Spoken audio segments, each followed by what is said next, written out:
Bonjour à tous.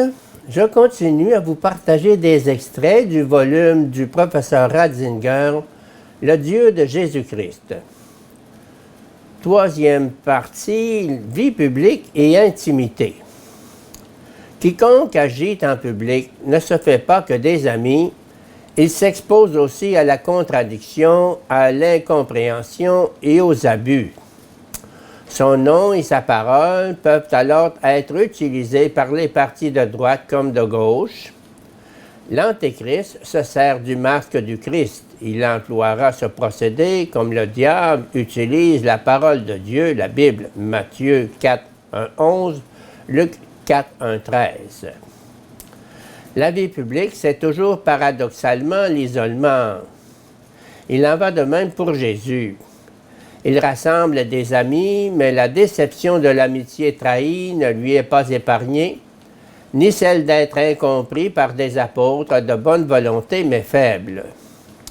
Finalement, il vivra seul au mont des Oliviers, l'heure d'angoisse, pendant laquelle ses disciples dorment.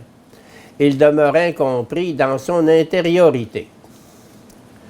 Il y a pour Jésus une autre manière d'être seul. Il a vécu sa vie à partir d'un centre que les autres n'ont pu atteindre, la solitude avec Dieu.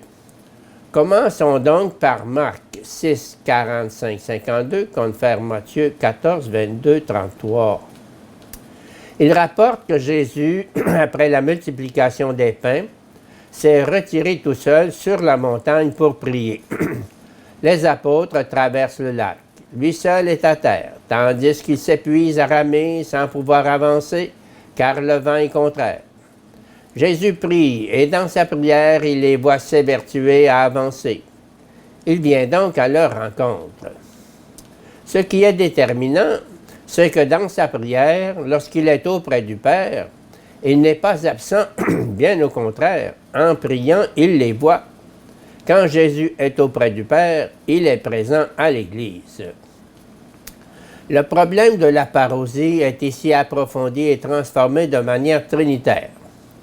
Jésus voit l'Église dans le Père, et par la puissance du Père et par la force de son dialogue avec lui, il est présent auprès d'elle.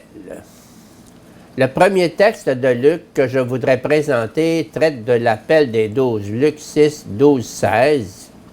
Chez Luc, cet appel est le résultat d'une nuit de prière.